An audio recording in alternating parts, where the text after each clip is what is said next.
What's going on, guys? Welcome back. Today we're taking a look at a premium Bandai HG kit here. This is the Plutone, which is basically sort of like it looks visually like a mix of Advanced Zeta and 00 MSV, but this is a 00 kit. It's from Gundam 00. I'm not really too sure about the whole backstory of this, or where exactly it's from. It's not from anywhere in the anime. But this is a premium Bandai kit that looks really awesome. Once again, this is a P-Bandai kit that is entirely new, sort of like the Wound War or some of these other HGs that we've seen coming out that are, it's entirely new mold, but just coming out as a premium Bandai kit, unfortunately. But it does look awesome.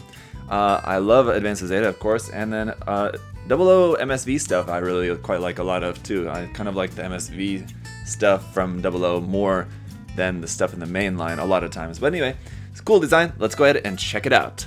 So here on the front of the box, just a photograph of the kit there, a painted version of the kit, and then some artwork there of the design there in the background, looking very cool in this typical P-Bandai style box where there's not a whole lot to see on the outside of the box, just all this monochrome blue.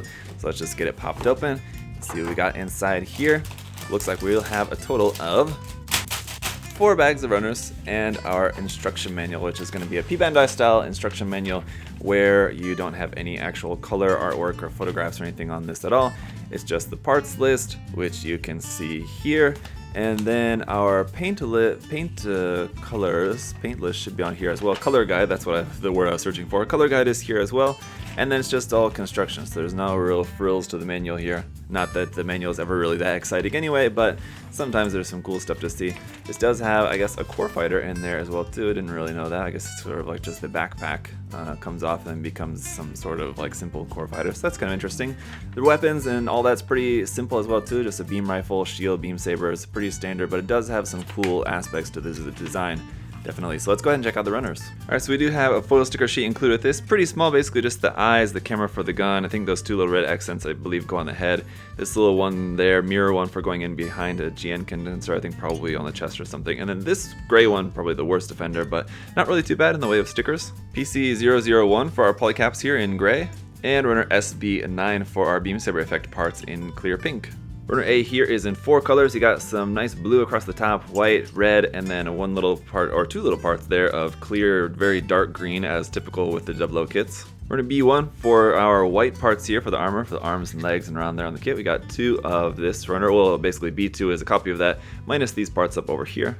Runner C1 in a standard kind of medium gray. Here is parts for joints and weapons parts, hand parts on there. Then we've got runner C2, which is a copy of this half of the runner over here. Runner D1 is some of our yellow accent parts for around on the kit. Then we do also have runner D2 for a copy of this half. And then runner E in a very light kind of periwinkle blue kind of color is all of our soft rubber parts for the GN cables, which do look pretty cool.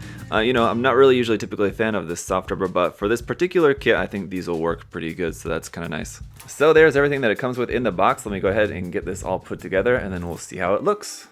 Alright guys, here it is, and you just gotta love how cool and unique the design of this mobile suit is. I'm so glad that they finally actually made a model kit of this. I never really would have expected this. I mean, I'd seen the design around, but I wouldn't, it's one of those, you know, you don't really expect Bandai's ever really gonna make a kit of it. So I'm glad it finally is here, and it looks great, and it works great too, and it feels very solid. And the one thing I noticed while building it is that while building it, it did still remind me of building an HG00 kit, so it's really kind of interesting how they kept the construction of it really basically just the same like most of the HG00 series builds, so it's good. I mean, of the limited HG00 kits that I have built, this definitely feels like one of the better ones, to be sure, but it didn't feel like building something like completely new. Like just the general construction of it seemed kind of familiar, like if you've ever built any of those kits, so that was kind of cool. But let's go ahead and check it out in detail here.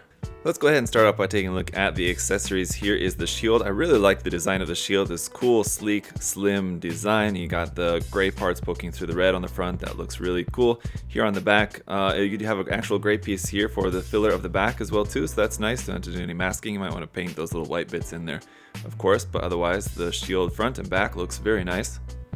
Our hand options, obviously we've got a set of holding hands and a set of open expressive hands, so not too bad to have at least something to add a little bit more character to the build.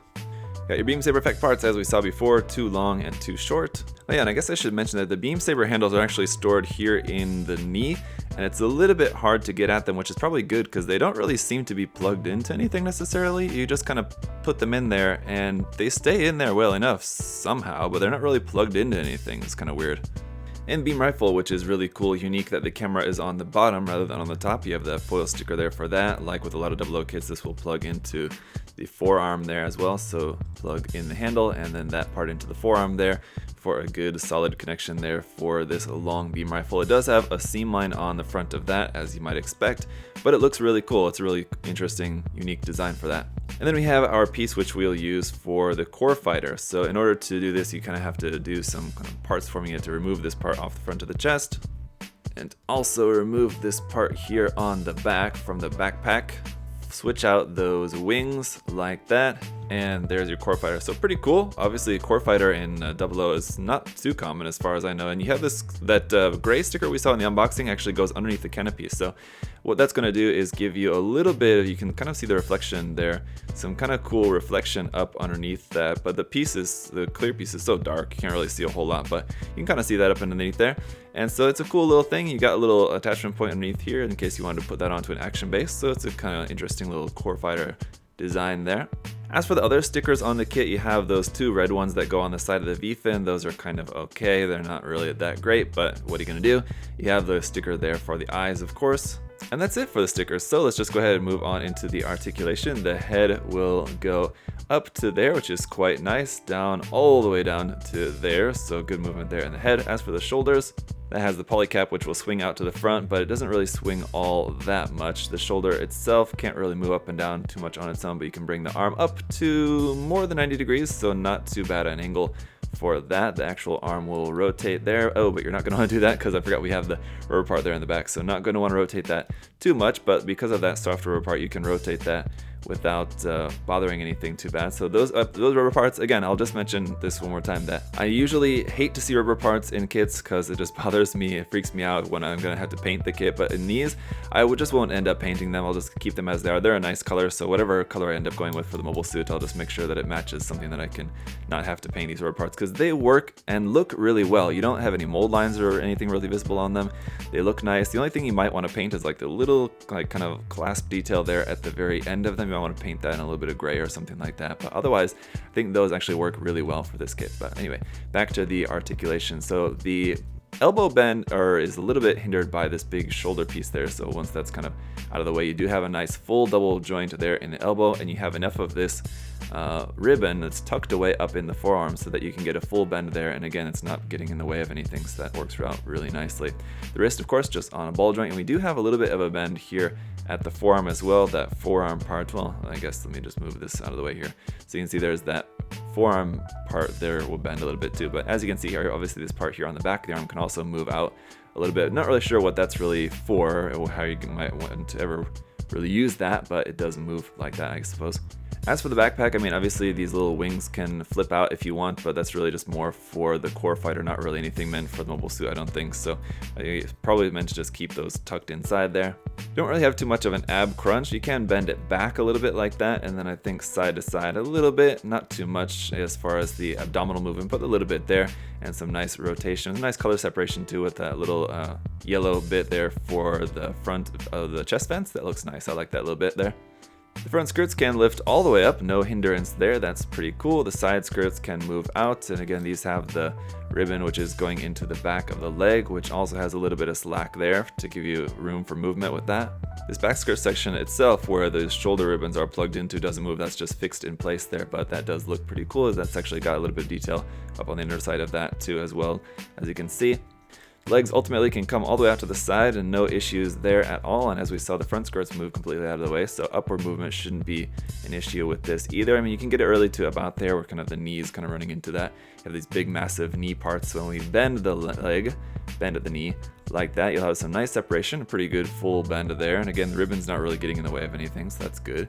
This knee part separates, you got some nice color separation with the yellow vent details around there as well too. And then down here for our ankles, you'll have a little bit of side to side movement there. Forward, kind of not really too much, this is kind of getting in the way a little bit, but back, you can angle this back, and then also this whole ankle joint also moves back a little bit more for more movement back there like that. And then up underneath the feet, mostly full detail with a little bit of kind of hollow gaps there inside. And I will just say, I love the foot design on this, very cool, and just the leg design in general. I think that's what makes this look so much like something out of Advanced Zeta. It's got these very Hazenthal-esque sort of looking legs on it, doesn't it? But very cool design.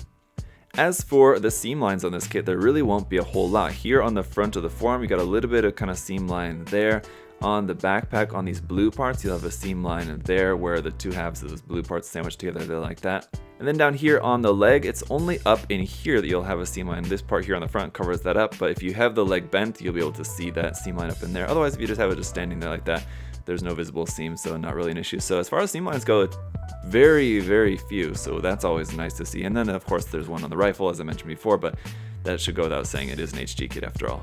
For a little size comparison, here it is compared to the ARC-782 HG kit, and so as you can see, it's going to be a little bit taller than your standard 1/44 scale kit, and so I guess that's probably due to its maybe extra long legs, but it's definitely got some cool proportions, a little bit extra height on it. Alright guys, so there you have it. There is the HG Plutone. I mean, this is an objectively really great kit. Now, the only real downside I could really point out about this kit is if you're just not really a fan of the design, and which is understandable. It's a pretty unique design, I'll give you that, but this is definitely one that, I mean, it really checks all the boxes. Articulation is pretty good. There's not really any noticeable areas where the articulation is really limited or anything. It's got very little in the way of seam lines. The color in the molding of it, the color separation is actually quite good. You have very few stickers to rely on. Obviously, you could go in and paint some of their little tiny color apps or something like that in, do some of that, but for the most part, the colors that it's molded in are pretty good, just straight out of the box, and it comes with everything you would expect it to come with, I guess. I'm not really too familiar with the Plutone enough to know if there really is a whole bunch of other accessories or anything that it might have, but I mean, you got your standard beam saber and beam rifle, shield, and so I guess there's probably not a whole lot too much else to it that you could really want out of a kit of the HG Plutone. And then on top of that, I think that the way that Bandai handled the GN ribbons there on the back actually works really well, and those are actually a quite nice addition to the kit. I think if those would have been, I don't know, anything like sort of like a clear kind of plastic that we've seen in like other like versions of like the Master Grade or something like that, it really wouldn't have worked quite as well. If it would have been hard plastic, obviously that wouldn't have worked for the articulation. So I think they did a really good job on this kit, and I can highly recommend it to you guys. And obviously it's a P-Bandai kit, so not going to be the easiest one or the cheapest to get, but if you guys can get your hands on it, if you're a fan of the design, I would highly recommend it to you guys. So as always, big thank you to USA Gundam Store for making this review possible. Guys, if you want to check out everything that we've got there on the site, you can check the link in the video description down below, and use my coupon code there as well too to save 10% off everything on the site. So thank you so much for checking that out, and just thank you guys so much for your support as well too, liking the video, commenting, subscribing, all that is greatly appreciated as always. And just thank you so much for watching. I'll see you guys next time. Y'all have a great day. Bye guys.